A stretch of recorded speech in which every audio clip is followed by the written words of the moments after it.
Nah, jadi yang pertama kita akan belajar memahami bagaimana emosi dan cara kerja otak, Bapak Ibu. Kemudian yang kedua memahami bahwa profil pelajar Pancasila itu ditumbuhkan lewat keteladanan. Tentunya dimulai dari kita sebagai para guru ya, yang akan menjadi teladan bagi murid-murid kita. Kemudian bahwa sadar juga bahwa keteladanan itu memang harus dimulai dengan pembiasaan yang konsisten dan sistemik yang dimulai dari diri kita. Dan yang terakhir, ingin mengajak Bapak dan Ibu untuk bisa selalu aktif memberikan makna pada setiap kejadian, ya, pada setiap fenomena, dan mengambil proses pembelajaran yang positif dari peristiwa tersebut. Ya. Diharapkan guru penggerak secara sadar menguatkan nilai-nilai profil pelajar Pancasila dalam dirinya dulu, demi menumbuhkan profil pelajar Pancasila pada murid-muridnya. Begitu harapannya Bapak dan Ibu ya. Nah, ini sedikit mengutip saja dari Ki Hajar Dewantara yang tentang dasar-dasar pendidikan ya. Jadi tujuan pendidikan adalah ini, Bapak Ibu bisa baca, tapi yang saya ingin sorot adalah untuk mencapai keselamatan dan kebahagiaan yang setinggi-tingginya baik sebagai manusia, di sini ditafsirkan sebagai individu maupun sebagai anggota masyarakat. Jadi memang anak-anak ini harus kita sadari mereka nanti harus tumbuh menjadi individu, tidak menjadi figur yang karena unik lalu menjadi egois, tapi justru dengan keunikannya mereka bisa memberikan sumbangsih pada anggota masyarakat ya, menjadi orang yang berguna bagi masyarakat gitu. Itu kira-kira kunci dari tujuan pendidikan. Ya. Nah, Bapak Ibu, ada istilah merdeka belajar. Tapi di sisi lain juga ada belajar merdeka ya. Nah, kita selama ini banyak bercerita tentang mulai nih ya jargon merdeka belajar nih bergaung di mana-mana ya Bapak Ibu ya. Dan mulai ada beberapa sekolah yang cukup berani untuk mengklaim dirinya merdeka belajar gitu ya, keluar dari pakem-pakem yang biasa gitu ya. Nah, tapi yang jauh lebih penting lagi tentunya sebelum kita nanti mencapai merdeka belajar, bagaimana kita belajar untuk menjadi merdeka. Nah, apa sih merdeka itu? Saya menafsirkan manusia merdeka itu adalah manusia yang bukan bebas sebebas-bebasnya suka-suka lalu cenderung jadi seenaknya dan sewenang-wenang ya. Itu biasa kalau pertanyaan itu diajukan ke anak-anak selalu jawabannya yang seperti itu ya Bapak Ibu. Tapi dalam konteks kita sebagai guru tentunya kita punya sudut pandang merdeka itu ketika mereka bisa mensupport atau mendukung hidupnya sendiri. Dan Ibu tolong diingat-ingat baik-baik apa yang muncul di dalam benak Bapak dan Ibu kalau mendengar kata kuis matematika.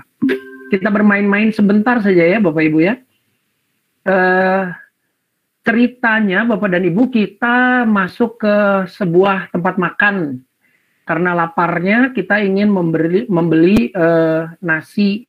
Dan di sana ternyata menu unggulannya adalah nasi ayam bakar ya Bapak Ibu ya. Nah, harga total ayam bakar dan nasi itu adalah 21.000 Bapak Ibu ya. Ini totalnya nih. Satu paket ini 21.000. Kemudian harga ayam bakarnya ternyata 15.000 lebih mahal daripada nasi. Gitu Bapak dan Ibu ya. Pertanyaannya berapa harga nasi ya Bapak dan Ibu ya? Sekali lagi harga total ayam bakar dan nasi adalah 21.000. Jika harga ayam bakarnya 15.000 lebih mahal daripada nasi, berapakah harga nasi? Nah, ceritanya begini, diketahui satu ayam bakar plus nasi itu 21.000 katanya ya. Ini jalan yang disiapkan panitia ya. Kalau saya beda lagi menjelaskannya dan Bapak Ibu. Nah, kemudian diketahui yang kedua adalah ayam bakarnya sama dengan 15.000 tambah nasi. Nah, kenapa 15.000 tambah nasi? Karena harga ayam bakar tadi disebutkan adalah 15.000 lebih mahal. Nah, logikanya kalau lebih mahal kan ditambah ya Bapak Ibu ya.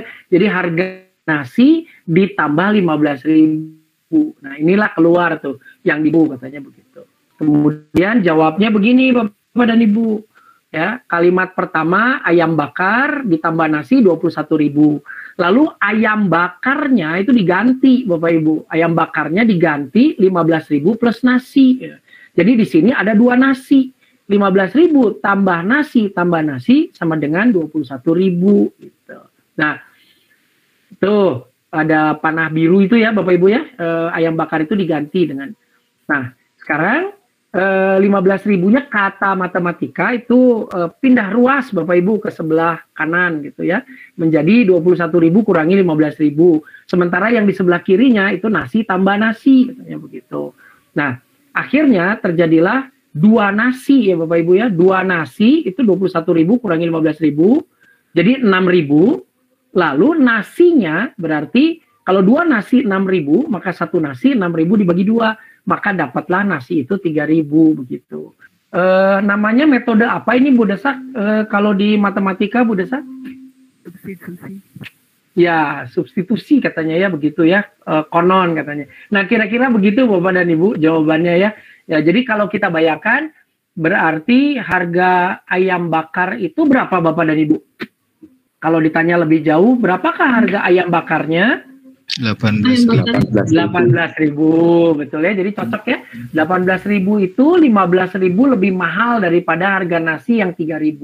Nah kalau 18.000 kita tambahkan dengan nasi yang harganya 3.000, maka diperolehlah 21.000. Begitu kira-kira ya. Nah tadi, nah ini jadi menarik Bapak dan Ibu, masuk ke topiknya adalah cerita ini ya, yang di balik layar itu. Kita itu cenderung berpikir cepat gitu ya. Tadi kan ada Ibu siapa tadi saya lupa. Itu yang gampang aja saya mah. Pokoknya 21.000 kurangi 15.000, 6.000 udah selesai gitu ya. Itu namanya berpikir cepat gitu ya. Nah, tapi ada yang berpikir lambat gitu. Istilah lambat di sini bukan berarti istilah anak muda sekarang mah slow rest gitu ya Bapak Ibu ya. Slow respon katanya gitu ya, atau tell me ya, telat mikir gitu, bukan gitu ya Bapak dan Ibu ya. Berpikir lambat tuh artinya berpikir dengan lebih tenang, lebih akurat, jadi larinya lebih banyak nalar benar-benar gitu. Kalau berpikir cepat tuh biasanya banyak dipengaruhi oleh emosi begitu ya. Nah, itu yang ada sebenarnya dari cerita ini. Nah, mereka yang memang terbiasa di dunia berhitung ya, matematika, mungkin guru IPA atau guru itu akan langsung otomatis mengkalkulasi dengan cara-cara yang sudah diketahui gitu ya. Nah, atau mereka yang antusias dengan bidang ini biasanya juga begitu ya, meskipun mungkin bukan bidang matematika atau sains, tapi akan berusaha untuk mengolah lebih lanjut gitu ya, berpikir lambat tadi istilahnya dalam tanda kutip. Tapi kalau mereka yang tidak menyukai atau yang kurang suka atau yang merasa malas berpikir dan seterusnya, dia akan langsung menggunakan pola pikir cepat gitu. Kira-kira seperti itu. Nah, sebenarnya apa yang terjadi? Nah, ini kalau kita pelajari ini, mohon maaf ya Bapak Ibu kalau saya tidak terlalu akurat menjelaskannya. Mungkin mereka yang mengampu bidang studi biologi pasti akan jauh lebih paham tentang hal ini ya. Jadi kita berbagi saja, nanti kalau saya ada yang salah-salah istilah atau kata dan sebagainya boleh dikoreksi loh ya Bapak dan Ibu.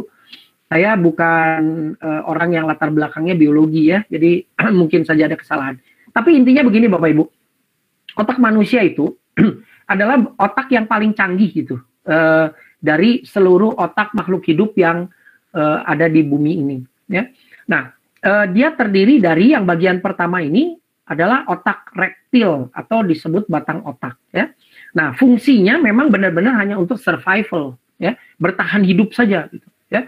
Reaksi-reaksi yang refleks segala macam yang untuk mempertahankan hidup ya, misalkan kalau kita diserang itu otomatis nangkis balik dan seterusnya, kadang-kadang tanpa kita sadari gitu ya, dengan gerak refleks itu adalah bertahan hidup. Bernafas misalkan ya, itu ada otot-otot yang tak sadar gitu ya, karena bernafas adalah salah satu bagian dari survival kita, itu otomatis banyak dikendalikan oleh area ini untuk otot-otot yang tak sadarnya gitu. Nah, kemudian berkembang otak mamalia. Otak mamalia maksudnya, yang sedikit lebih luar ini Bapak Ibu ya, di atasnya si otak reptil ya. Ini sistem limbik. Nah, ini banyak bermain dengan emosi ya. Oleh sebab itu jangan heran kalau ada mamalia yang mampu punya emosi ya, seperti kalau kita punya peliharaan anjing gitu ya, kadang-kadang anjing itu bisa manja dan seterusnya pada kita, itu memang karena mereka sudah punya emosi ya.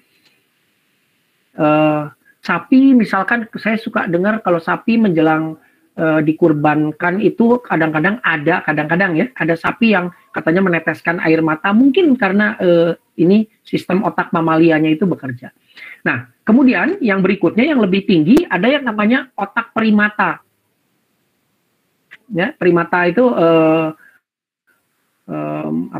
yang sebangsa kera ya. Nah, ini gerakan kompleks dengan menggunakan alat ya. Jadi dia udah bisa memegang, mengupas dan sebagainya, itu banyak dikendalikan oleh otak primata ini. Nah, khusus manusia, nah ini otak luhur manusia itu ya baik dan buruk, benar atau salah gitu ya. Ini empati dan seterusnya itu ada di bagian depan ini. Ini yang belum dimiliki oleh otak primata gitu ya. Rata-rata masih banyak yang kalau kita kadang-kadang lihat seorang orangutan misalkan begitu sayang sama anaknya segala macam, itu belum sampai ke level yang seperti manusia bijaksana seperti itu. Makanya mereka belum bisa mendidik anaknya sehingga seperti manusia mendidik anak manusia begitu. Nah, ini kurang lebih gambarannya Bapak dan Ibu ya, kalau ditempelin. Nah, ini kurang lebih seperti inilah isinya otak kita itu. Nah, apa yang dimaksud dengan berpikir lambat dan berpikir cepat tadi? Nah, berpikir cepat itu prinsipnya dikerjakan oleh bagian otak dan sistem limbik ya, karena tujuannya memang konon katanya mengkonservasi energi. Jadi penggunaan bagian ini tuh memang selalu membuat energi itu digunakan secara minimum ya. Ini autopilot, otomatisasi itu semuanya berbasis ke sini gitu ya. Ini adalah kecenderungan yang alamiah. Jadi kalau tadi ada yang berpikir cepat, itu bukan sesuatu yang salah, memang begitulah mekanisme kerjanya gitu ya. Nah, biasanya respon-responnya cuman aksi langsung reaksi gitu. Selesai ya. Nah, beda dengan sistem 2 yang disebut berpikir lambat dalam tanda kutip tadi ya Bapak Ibu ya, itu yang mengerjakan adalah bagian otak luhur ya, berpikir strategis, kreatif, metakognitif katanya gitu ya. Ini kekuatan kita sebenarnya sebagai manusia, tapi juga jadi masalah karena energinya besar, prosesnya lebih panjang. Heran kalau kita banyak berpikir jadi cepat lapar tuh, yang tadi kan ada di tulisannya lapar langsung begitu ya. Semoga itu karena sudah berpikir ya, buat Bapak atau Ibu yang tadi mengisi lapar itu ya. Kalau sebelum berpikir, wah itu nanti agak unik ya, karena biasanya thinking fast itu jadinya masuknya ke langsung pencernaannya yang bereaksi cepat ya, lapar langsung begitu mendengar kuis matematika ya Bapak Ibu ya. Nah, prosesnya adalah ada aksi, bereaksi, tapi reaksi ini tidak secepat ini langsung keluar gitu. Dia reaksi ini ada di dalam kepala dulu, diolah dulu gitu ya. Nah, baru keluar dalam bentuk respon. Jadi respon itu memang berbeda dengan reaksi ya. Kira-kira gambarannya tentang sistem berpikir cepat dan berpikir lambat seperti itu ya. Nah, yang penting memang kalau di kita ini untuk para guru penggerak diharapkan belajar untuk masuk ke sistem 2. Jadi berbagai hal kalau kita melihat fenomena dari anak dan seterusnya itu baiknya dicerna dulu gitu ya, dicoba dipikirkan dulu dengan bijak dan sebagainya ya, dipindahkan ke otak bagian depan, kemudian baru nanti direspon. Jadi bukan reaktif. Makanya kita sering mengatakan ada orang yang reaktif impulsif katanya begitu ya. Begitu ada sesuatu belum lengkap datanya langsung ditanggapi begitu ya. Ternyata salah, bukan seperti itu ya. Sebenarnya keadaan aslinya begitu ya. Nah, bagaimana supaya bisa baik gitu ya. Nah, saya memberikan ada 4 acuan di sini ya Bapak Ibu ya. Yang pertama, fokus ke sisi positif. Ya, itu yang paling penting. Jadi bagaimana kita selalu melihat segala sesuatu itu untuk yang positif. Meskipun, nah ini otak kita kan diprogramnya untuk selalu ancaman atau aman. Kayak tadi misalkan begitu kuis matematika, pasti ada yang merasa terancam dari Bapak dan Ibu nih. Waduh, ini ancaman. Atau ada yang merasa, wah santai aja, itu aman ya. Jadi biasanya kalau ada sesuatu fenomena, itu reaksi bawah sadarnya si otak reptilnya itu pasti akan langsung begitu mekanismenya ya. Jadi wajar sekali gitu kalau kita reaksi pertama tuh seringnya kayak pride-nya diserang gitu ya, atau rasa aman kita diganggu gitu ya, rasa nyaman kita digoyang gitu ya, dan seterusnya.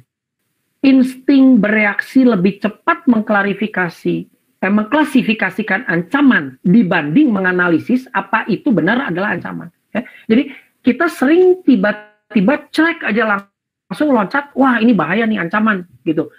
Sepersekian detik tuh kita selalu menganggap itu ancaman. Ya, daripada kalau kita butuh waktu lagi untuk bener nggak ya ini ancaman gitu. Jangan-jangan cuma sesaat aja, kalau udah dipikir lebih dalam, oh enggak ini bukan ancaman kok sebenarnya gitu. Ya. Tapi biasanya otak reptil itu yang bekerja cepat gitu. Konon katanya begini Bapak dan Ibu, itu 5 hal positif ya, lebih banyak 5 bisa habis hanya dengan 1 hal negatif katanya begitu. Ya, peribahasanya kan air susu sebelanga, karena nilas titik rusak susu sebelanga, katanya begitu ya Bapak Ibu ya, hanya karena nilas titik begitu ya. Nah itu yang sering terjadi gitu ya. Jadi kita jauh lebih banyak menyimpan memori keburukan seseorang gitu dibandingkan memori tentang hal-hal baik tentang orang tersebut. Dari bahwa emosi itu sangat menentukan bagaimana kita mengambil keputusan ya. Jadi perasaan kita yang tidak nyaman atau nyaman, gembira, bahagia, sedih, senang ya.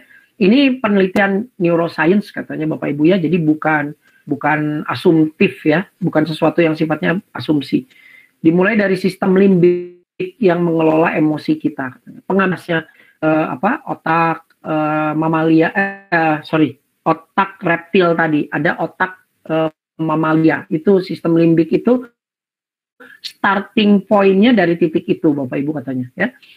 Ketika otak menerima banyak input yang harus diproses setiap saat, begitu diberi kesempatan, otak pasti akan otomatisasikan kerjanya, masuk ke sistem 1 ya, memilih yang mudah dan kelihatan ya, karena dia acuan yang ketiga, lampaui mekanisme lawan, lari atau tak bereaksi ya, ini yang sering terjadi ya mekanismenya, karena kita bermain di tataran emosi yang bicaranya soal aman atau ancaman tadi ya Bapak dan Ibu. Kalau kita cepat sekali bicara ancaman, maka cuma ada 3 ya. Kalau kita menghadapi ancaman tuh kita lawan gitu ya. Kalau yang memang biasanya punya kekuatan besar tuh dilawan. Kalau yang merasa kecil gitu ya, itu lari langsung gitu, ketakutan, atau cengok istilahnya ya Bapak Ibu ya, atau diam gitu, tidak bereaksi, bergeming gitu jadinya ya. Nah, jadi hati-hati jangan terjebak pada ini. Kita harus bisa melampaui mekanisme ini ya. Nah, ada yang disebut dengan kecerdasan emosi ya. Bapak dan Ibu, bagaimana melihat itu, kemudian memetakan betul atau enggak. Nah, ketika kita masuk ke alam sadar kembali, biasanya kita bisa mengatasi mekanisme ini. Dan yang terakhir, jangan lawan otak kita katanya, tapi kenali sistem berpikirnya, diterima, tapi bukan berarti dilestarikan Bapak dan Ibu ya, tapi diberi waktu untuk belajar gitu ya, dikembangkan gitu, berusaha untuk dilarikan ke otak bagian depan ya. Nah, jadi walaupun kita hidup di era teknologi abad 21, tapi otak kita sangat tua ya. Bagian-bagiannya serupa otak primata, awalnya thinking slow. Dan ini memang sebenarnya kalau kita paham Bapak dan Ibu, itu kita bisa mengajak murid kita untuk begitu.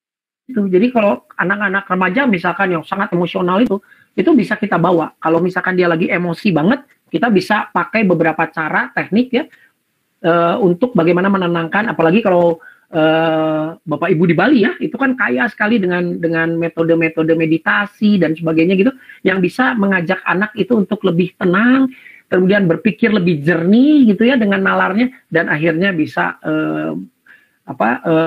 melihat peta yang sesungguhnya dari apa yang dihadapi gitu ya. Kira-kira begitu. Nah, kemudian ini proses ini ya Bapak Ibu ya, bagian sadar kita itu 12% katanya, dan bawah sadar kita 88%. Karakter kita yang paling keluar itu yang di puncak gunung es itu, yang muncul di diri kita masing-masing adalah karakter ya, yang dibentuk dari berbagai macam kebiasaan ya, perilaku, didasari oleh sebuah perilaku ya, dan perilaku ini adalah soft skill yang kita pelajari, nilai yang ditanamkan pada kita gitu ya, selama kita tumbuh di dalam keluarga kita, di tempat pendidikan, di tempat kuliah, kemudian di tempat kerja, itu semua yang membangun kita sehingga kita memiliki identitas seperti kita sekarang ini ya.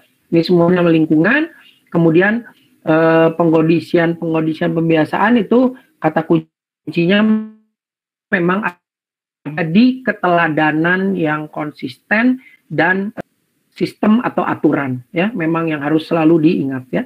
Kadek arte mungkin ya, katanya saya kurang tahu ya Bapak. Betul Bapak. Kadek arte ya, kadek arte ya.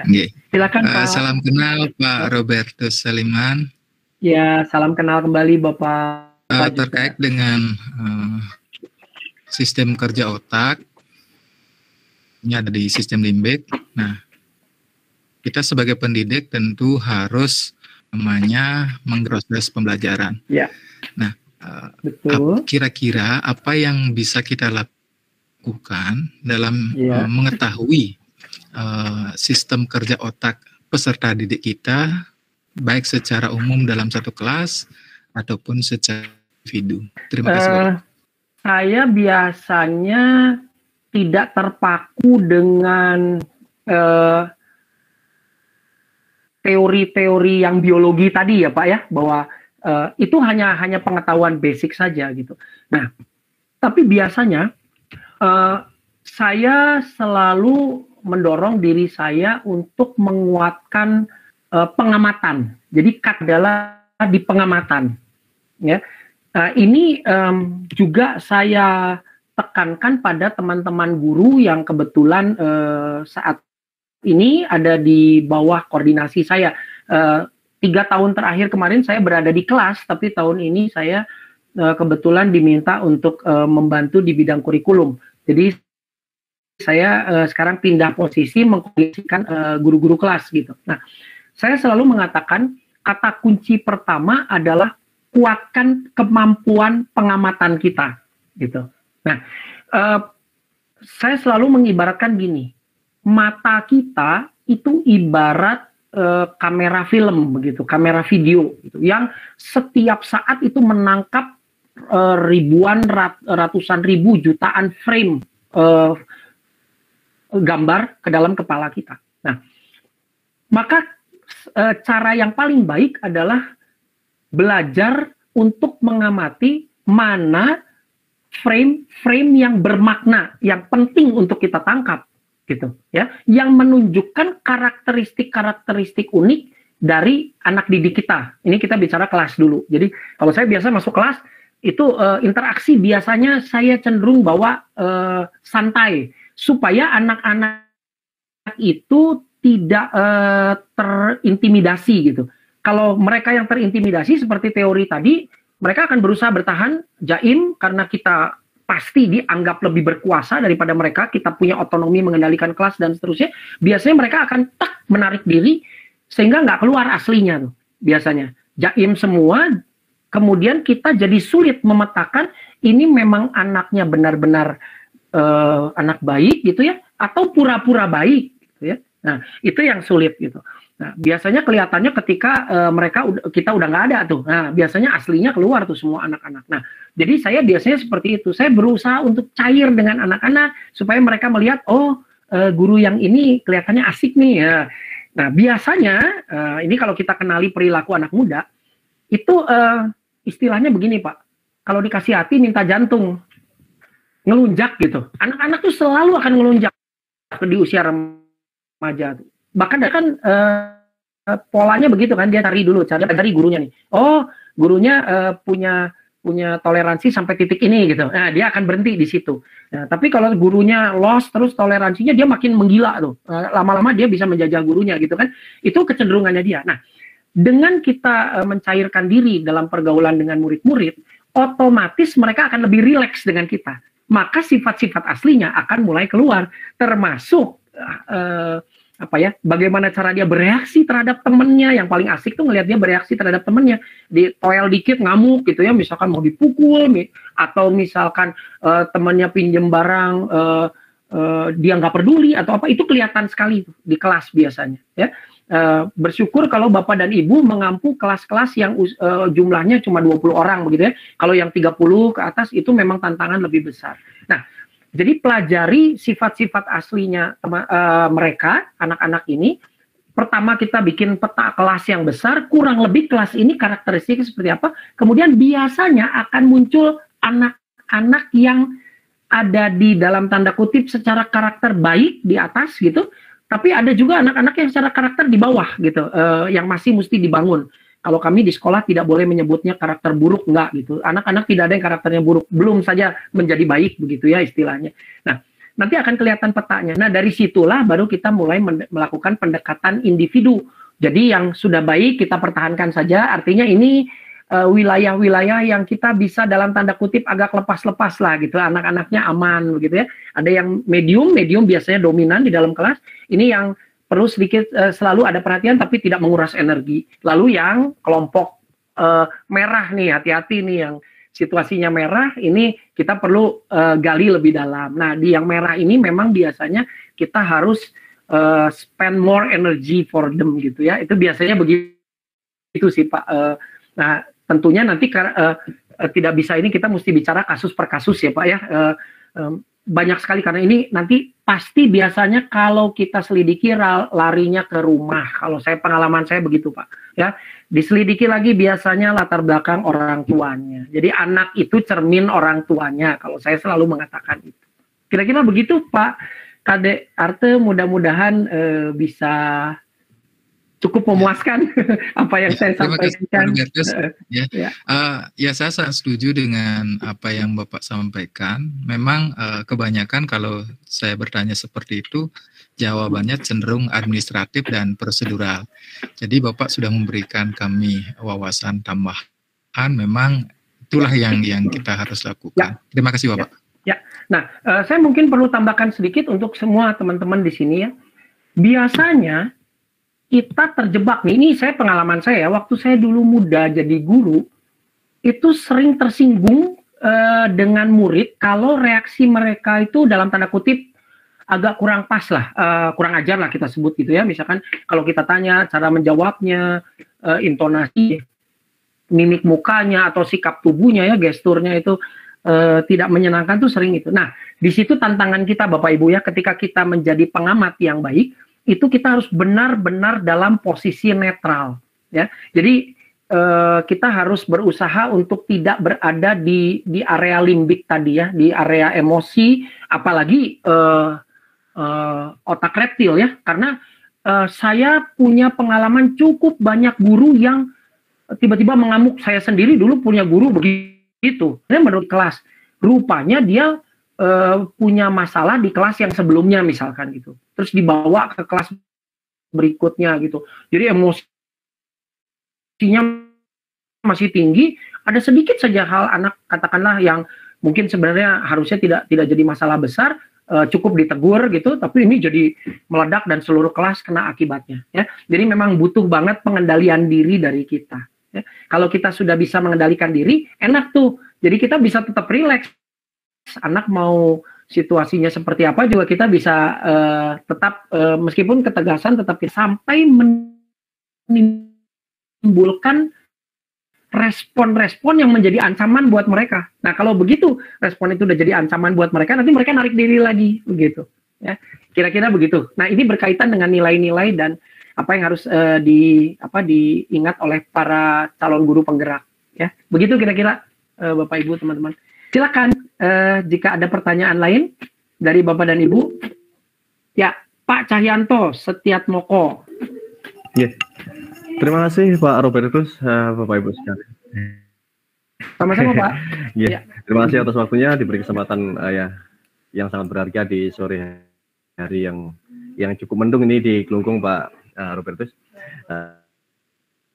Yang Pak Robertus sampaikan di awal tadi, yaitu berkaitan dengan konsep merdeka belajar. Tadi kan di awal disampaikan sedikit. Nah, betul. Ada sedikit konsep yang belum nyangkut barangkali ini di benak saya. Ketika kita mengambil arti merdeka belajar itu dari susunan katanya, merdeka itu kan berarti bebas. Artinya sehingga nanti bisa jadi yang seperti Pak Robert sampaikan tadi, siswa merasa bahwa ya belajar sesuka-sukanya dia karena merdeka kan. Nah, ada sesuatu hal Pak, tadi disampaikan Pak Robert menyampaikan bahwa kita sebagai guru adalah membimbing atau mendorong siswa untuk mencapai kemerdekaan belajar sehingga dia tercipta siswa yang mandiri, kan seperti itu kalau yang tidak salah saya tangkap tadi. Betul. Nah, yang jadi persoalan ini Pak Robertus, batasan kita sebagai guru mendorong siswa ini untuk menciptakan kemerdekaan belajar bagi siswa ini sampai sebatas mana? Apakah nanti jangan sampai kita mendorong siswa sehingga artinya kita mendorong siswa untuk masuknya adalah biar dia mandiri dan seterusnya, tapi justru dia tidak mandiri atau justru dia tidak merdeka, tapi karena dia mau belajar, tapi karena ada tuntutan dari kita, ada tekanan dari kita seorang guru yang awalnya tadi bermaksud ingin menggiring dia supaya mandiri. Nah, yang menjadi pertanyaan saya adalah batasan kita membimbing atau mendorong siswa itu sampai sebatas mana sehingga kita bisa mewujudkan merdeka belajar yang sesungguhnya bagi anak didik. Terima kasih Pak. Ya, terima kasih banyak untuk pertanyaannya, Pak. Pertanyaan yang menarik dan baik sekali menurut saya. Yang pasti tadi saya merespon dulu. Saya selalu mencoba memberi arti yang benar dulu terhadap sebuah istilah ya, Pak ya. Ini menjadi penting kalau bagi saya. Begitupun terhadap murid-murid gitu ya. Salah satu contohnya kalau kami dalam misalkan peringatan 17 Agustus begitu ya. Kita kan selalu mengatakan merdeka gitu. Saya sering bertanya sama anak-anak, merdeka itu apa sih kalau buat kalian gitu. Ya. Nah, itu banyak sekali jawabannya dan rata-rata mereka memang menafsirkan merdeka itu bebas gitu. Ya, kita pun kan belajar mengartikan merdeka itu bebas dari penjajahan begitu. Ya. Ya di satu sisi mungkin betul secara yuridis kita bebas dari penjajahan dan kita mencoba tapi kan yang penting kan bukan soal bebas dari penjajahannya kan sebenarnya. Kita bebas dari penjajahan terus nggak bisa ngapa-ngapain, ya tinggal tunggu dijajah berikutnya lagi aja sama yang lain begitu. Ya, kata kuncinya merdeka itu kan justru tadi di awal, di slide awal itu disampaikan bahwa kita mampu mendukung kehidupan kita secara mandiri gitu. Dan berdaya, itu kan kata kuncinya sebenarnya ya. Yang saya mau garis bawahi merdeka adalah itu, sehingga kita tidak didikte oleh orang lain. Nah, itu adalah kata kunci merdeka. Kita bebas menentukan kemana arah kita mau berkembang. Nah, ini hati-hati ya. Saya selalu tekankan pada murid-murid, ke arah mana kamu mau berkembang, bukan ke arah mana kamu mau berlaku seenaknya begitu, bukan begitu. Merdeka itu tidak ditafsirkan sebagai itu. Merdeka bukan berarti tidak ada tanggung jawab. Justru dengan merdeka muncullah tanggung jawab untuk memberdayakan diri. Sebenarnya di situ kuncinya, gitu. Nah, tujuan dari merdeka belajar yang dicanangkan di era sekarang ini, ya ini udah mulai bergaung 2 tahunan inilah ya belakangan ini. Sejak pandemi, saya pikir ini blessing in disguise-nya pandemi adalah merdeka belajar tadi gitu ya, nggak bisa diutak-atik lagi nih dengan situasi daring, orang nggak bisa memaksakan kurikulum begitu kan. Nah, dengan adanya merdeka belajar itu maksudnya adalah mendorong pertama tentunya sekolah-sekolah untuk bisa menentukan arahnya secara bertanggung jawab pastinya, bukan seenaknya ya, karena kita punya murid, punya orang tua gitu yang mempercayakan pendidikan anak-anaknya pada kita gitu ya. Tapi sekaligus memberdayakan kita, tidak didikte terus gitu oleh kurikulum nasional di mana kita harus ikut persis apa adanya begitu ya. RPP harus kayak gini gitu ya, dengan standar-standar seperti ini dan seterusnya ya. Nah, sekarang kita boleh mengelola diri dengan lebih baik. Nah, model seperti itulah yang nanti kita turunkan ke anak-anak juga gitu Pak Cahyanto ya. Jadi sejauh mana? Ya sejauh kamu bertanggung jawab. Ambil contoh, misalkan tahun lalu saya masih di kelas 9. Saya mengatakan pada murid-murid gini. Saya bilang sama murid-murid saya nggak mengatakan bahwa ini pasti bisa di semua sekolah ya Bapak Ibu ya. Ini tergantung kematangan dari anak-anaknya. Nah, untuk sekolah saya berani melakukan ini. Saya mengatakan begini. Kami memanggil murid-murid itu teman-teman. Teman-teman, begini ya. Bapak tidak terlalu mementingkan kalian menyukai Bapak atau tidak menyukai Bapak gitu. Ya. Karena Bapak yakin apapun yang Bapak lakukan, ada yang suka, ada yang tidak suka gitu. Dan itu tidak bisa dikendalikan oleh Bapak gitu ya. Nah, ketidaksukaan kalian bisa macam-macam, bisa karena Bapak mungkin terlalu keras, terlalu sulit soal-soalnya, terlalu programnya terlalu ribet dan sebagainya. Ya. Nah, nggak masalah. Tapi yang penting kalian terbuka. Ya, kata kunci pertama adalah terbuka dan komunikasikan. Itu belajar bertanggung jawab terhadap apa yang kalian rasakan atau pikirkan. Nah, mereka tuh biasanya suka protes kalau kegiatan itu cukup padat gitu. Jadi ada LKS, nanti ada ini, mereka diminta riset dan sebagainya. Karena kami project, jadi lumayan padat gitu, itunya riset dan sebagainya. Nah, saya cuma bilang gini, sekarang ini Bapak berikan program pada kamu. Menurut Bapak, program ini punya sasaran yang jelas, ini untuk mengembangkan kalian, ini.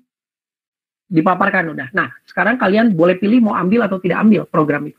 Kalian punya kemerdekaan untuk menentukan program itu mau diambil atau nggak mau diambil. Kalau tidak diambil juga tidak apa-apa gitu. Kalau mau diambil konsekuensinya adalah kalian harus komit mengerjakan itu secara utuh, secara penuh, secara optimal, secara yang terbaik dari usaha kalian. Itu kalau kalian memilih mengambil.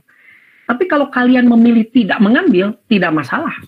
Tapi bertanggung jawab. Apa tanggung jawabannya? Kalian buat pernyataan tertulis mengapa kalian merasa program ini tidak perlu kalian ambil. Yang jelas alasannya. Ya. Kemudian orang tua baca, tanda tangani oleh orang tua. Kalau orang tua setuju kalian tidak mengikuti itu, boleh kalian tidak ambil program tersebut. Nah, tetapi harus ada substitusinya. Kalian tidak boleh nganggur, gitu. Tidak boleh karena ini waktu belajar. Jadi tetap kalian boleh mengembangkan diri. Apa yang kalian ingin kembangkan? Ya, kalian bikin semacam proposal pendek.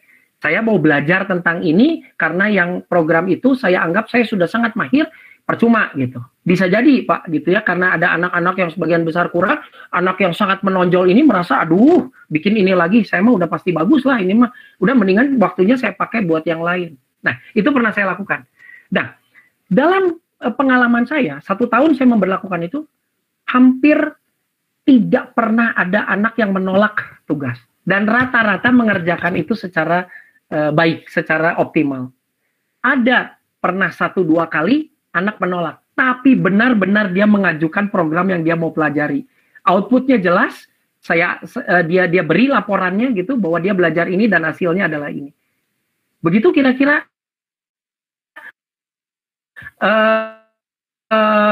kasus yang saya pernah lakukan seperti itu gitu ya. Jadi istilah merdeka itu artinya kalian boleh pertama kalian mengenali kemampuan kalian, potensi kalian dan apa yang ingin kalian kembangkan di sisi itu ya, tapi secara bertanggung jawab, bukan dijadiin alasan buat ngeles, nggak mau ngerjain sesuatu, males-malesan buat ngegame misalkan begitu Pak Cahyanto ya. Itu salah satu contohnya Pak ya. Tentunya Bapak dengan situasi Bapak sendiri dan teman-teman yang lain punya variasi kejadian yang berbeda gitu ya. Tidak bisa selalu seperti ini. Ini harus anak-anak yang udah cukup dewasa bertanggung jawab bisa. Tapi kalau yang belum bisa mikir sampai ke titik itu, tentunya caranya berbeda lagi, Pak Cahyanto. Begitu, Pak. Mudah-mudahan jawaban saya cukup bisa menjawab apa yang Bapak tanyakan. Ya. Baik. Saya persilakan jika ada yang... nah, ini dia. Pak Yohanes Tri Utomo. Ya, selamat sore Pak Robert. Selamat sore Pak. Terima kasih atas waktunya. Ada hal yang menarik menurut saya, kelihatannya sepele tetapi bagi saya menarik. Tadi Pak Robert menyampaikan untuk di sekolah Bapak itu penerapan memanggil anak itu bukan anak-anak tetapi teman-teman. Nah, ini yang saya tertarik ini, apa alasannya? Pasti punya alasan tertentu dan maksud. Ya, betul. Yang pertama, boleh tambah satu lagi Pak Robert? Ya, boleh Pak. Pertama. Yang kedua, di pemaparan Bapak tadi bahwa anak itu adalah cerminan dari keluarga atau orang tua kan itu ya. Yang karakter anak gitu, tidak jauh istilahnya dari orang tua kan gitu. Nah, sejauh mana di sini pengaruh lingkungan terhadap karakter anak gitu kan. Kalau tadi pernyataannya bahwa anak ini cerminan dari orang tua kan. Saya tadi, wah berarti anak saya ini nakal sekali, berarti saya nakal gitu penangkapan saya. Begitu Pak Robert, mudah-mudahan bisa ditangkap oleh Pak Robert apa yang saya maksudkan. Baik, kalau yang pertama sih panggilan teman-teman itu sebenarnya pertama untuk mendekatkan itu tadi Pak, yang saya pertama kali bilang untuk membuat rasa aman dan rasa nyaman mereka terhadap para guru di sekolah gitu ya. Kalau di SD, TK itu malah mereka kami memanggil guru itu dengan istilah kakak gitu, bukan dengan istilah bapak atau ibu begitu ya. Jadi dari guru ke anak biasanya teman-teman, kemudian mereka memanggilnya kakak. Memang tujuannya supaya lebih dekat, tidak sekat itu tidak terlalu jauh karena kakak itu tetap dianggap lebih berpengalaman anak-anak itu dari adik-adiknya gitu ya. Dan sosok kakak itu bisa lebih membuat suasana belajar itu menjadi seperti dibimbing gitu, bukan dikotomi guru murid yang sering sering seperti analoginya mungkin atasan dan bawahan begitulah ya. Itu yang sebenarnya dihindari, tapi itu konsep dari para pendirinya ya Bapak dan Ibu ya. Saya mengikuti saja ketika masuk di sana. Tapi memang bukan tanpa kekurangan istilah-istilah seperti ini. Istilah guru murid juga banyak kelebihannya, bukan tidak ada kelebihannya gitu. Yang penting sih sebenarnya individu yang menjalaninya gitu ya, mampu nggak menjaga relasi itu secara proporsional, sebenarnya itu sih ya. Di kami juga bukan nggak ada masalah loh Bapak dan Ibu ya, ketika model panggilannya menjadi teman-teman atau kakak gitu ya, itu tapi saya lihat sih ini memang kembali ke pribadinya. Nah, tentang pengaruh lingkungan, jelas ada Pak pengaruh lingkungan. Tapi pengaruh lingkungan itu kan munculnya belakangan ya Pak Yohanes ya. Dia yang muncul di awal itu adalah keluarga dulu ya. Jadi anak itu dari 0 sampai 3 tahun golden age-nya itu kan ada di rumah gitu ya. Kecuali kalau dia diasuh banyak oleh babysitter ya, jadi orang tuanya tidak banyak ikut berperan dalam mengasuh. Nah ini ya tentu nanti akan menjadi berbeda ya. Tapi sejauh orang tua komit untuk menangani anaknya, ya, maka warna orang tua itu menjadi sangat kuat di anaknya. Nah biasanya orang tua itu masih sangat dominan ketika anak-anak itu sampai ke SD kelas 6 biasanya. Kalau di sekolah kami seperti itu ya. Jadi orang tua tuh masih sangat besar peran pendampingannya. Kalau di kami kan orang tua tuh partner pendamping anak ya. Jadi peran orang tua sangat besar di sekolah kami. Bagaimana kami melibatkan orang tua itu sangat kuat gitu. Ya banyak sekali program-program yang melibatkan orang tua dan orang tua sangat aktif kalau di kami. Tanpa perlu kami membuat komite sekolah gitu ya yang isinya orang tua, itu orang tua sudah sangat berpartisipasi gitu ya. Udah seperti keluarga sih, memang di settingnya itu model keluarga. Nah dari situ kelihatan sekali gitu ya. Jadi ketika orang tuanya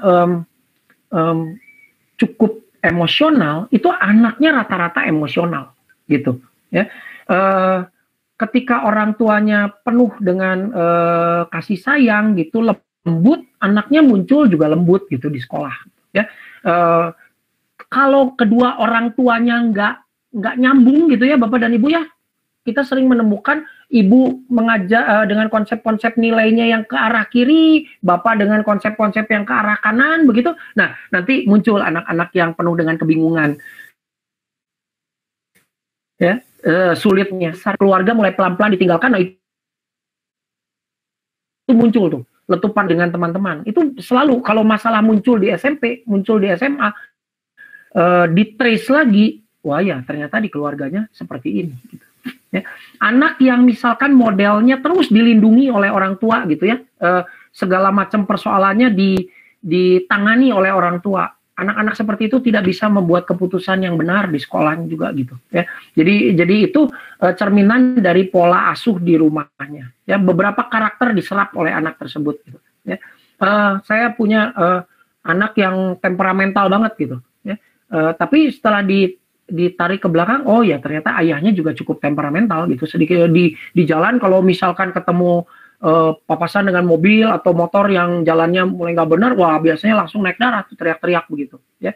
Dikopilah oleh anaknya dalam bentuk yang berbeda tentunya sesuai dengan karakternya si anak, tapi emosinya yang meluap itu atau reaktifnya itu muncul gitu. Jadi yang kita lihat harus pola-pola yang basicnya gitu. Memang bukan pemunculan luarnya ya. Pemunculan luar bisa beda, tapi kalau ditarik ke bawah sebenarnya sama saja intinya.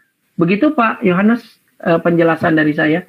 Ya, jadi ya, terima kasih Pak Robert. Lingkungan akan muncul berikutnya Pak. Nah ini nanti kalau di mix dengan dia punya teman dekat, punya apa, nah itu mulai nanti mix. Bapak Ibu kalau lihat tulisan ini kesannya apa nih Bapak Ibu? Ini beberapa diambil, ini saya nggak tahu rekayasa atau bukan ya Bapak Ibu ya. Ini sering muncul mungkin di grup-grup WA-nya kita ya, cerita-cerita kayak gini. Reaksinya aja yang saya pengen tahu nih. Ada Bapak Ibu yang ingin berbagi reaksi kalau misalkan ini soalnya Bapak dan Ibu terus ada anak menjawab kayak gini. Keren ya Pak. Kenapa Pak? Keren, kreatif artinya. Nggak marah Pak, yakin Pak. Kalau ini soal Bapak terus kemudian anaknya jawab kayak gini, Bapak marah nggak Pak? Kalau saya nggak marah Pak, karena ini menghargai anak ini. Saya perlu tahu kenapa anak ini menjawab seperti ini, pasti punya alasan kan gitu ya. Ya, baik. Ada satu pendapat lagi?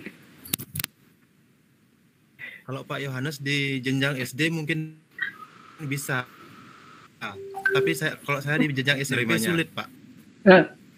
Kenapa Pak?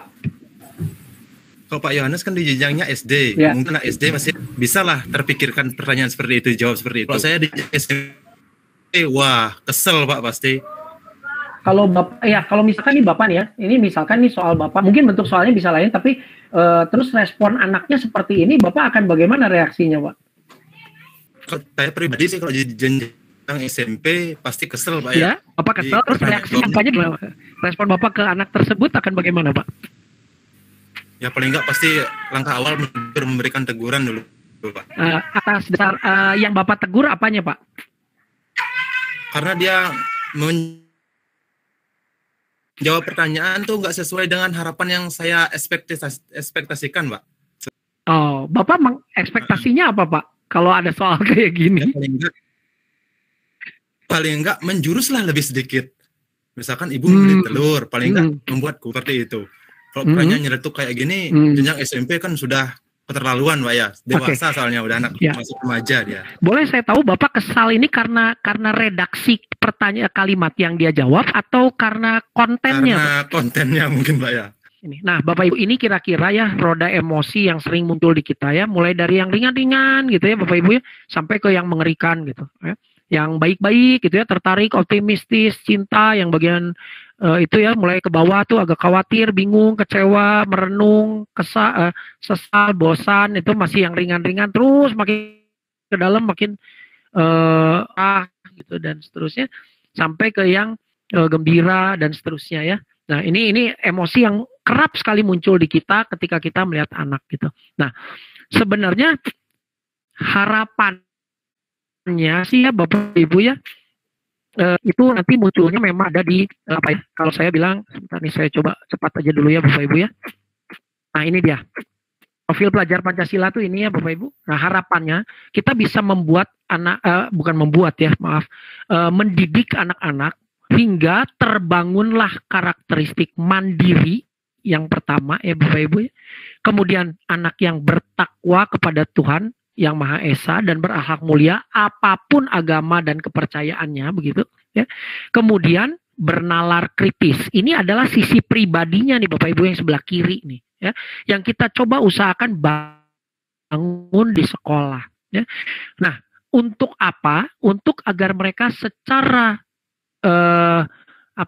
berangsur adaptif gitu ya, masuk ke lingkungan sosial mereka ya, menjadi orang yang mampu bergotong royong, mampu menghargai kebinekaan dan menjadi pribadi yang kreatif ya. Dia bisa bermanfaat bagi masyarakat sekitarnya. Itu yang diharapkan dari profil pelajar Pancasila ya.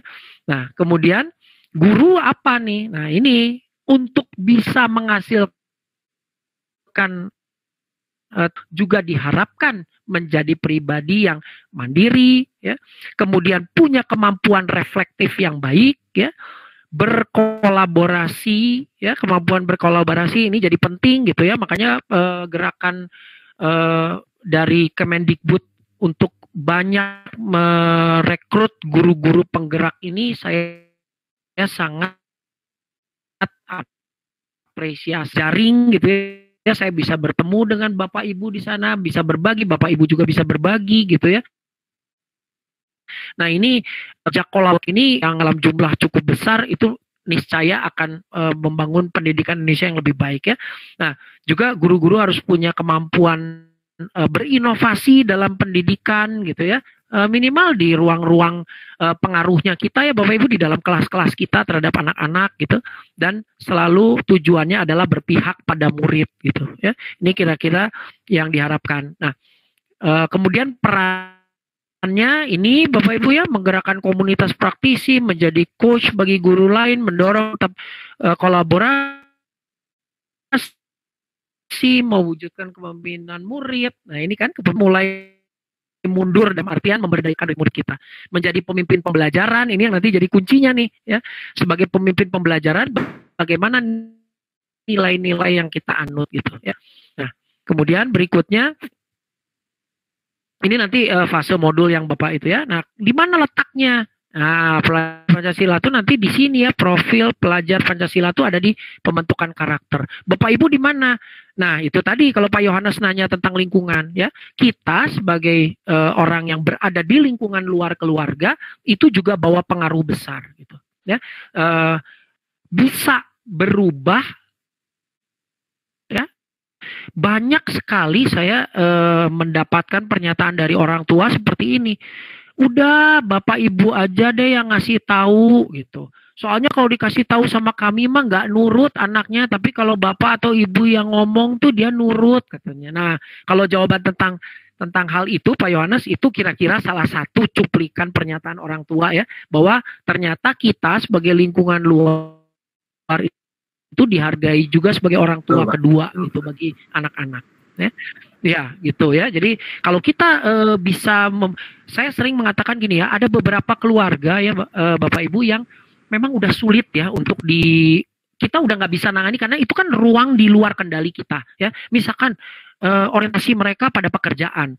Ya kita nggak bisa, kita paling bisa memberitahu bahwa oh Bapak Ibu anak ini butuh gini loh. Tapi kan pergerakan ada di tangan mereka, bukan di tangan kita. Kita nggak bisa paksa-paksa. Nah, saya menemukan cukup banyak orang tua yang akhirnya terpaksa kami abaikan gitu perannya di rumah. Sudahlah gitu ya, udah nggak bisa diajak kerjasama. Nah, akhirnya anaknya yang harus diselamatkan gitu. Ya, minimal anaknya dapat sesuatu di sekolah gitu yang baik gitu, nilai-nilai yang baiknya, sehingga ada penyeimbang lah kalau misalkan di rumah dia katakanlah pendidikannya kurang baik ya. Nah, tugas kita sebagai guru itu memberikan penyeimbang bagi rumah ya, kalau misalkan memang situasi rumahnya tidak memungkinkan. Tentu idealnya ketika rumah dan guru seiring sejalannya, rumah dan sekolah, begitu, orang tua dan guru. Begitu. Nah, sebagai guru penggerak, Bapak dan Ibu, yang pertama-tama harus bergerak adalah kita justru ya.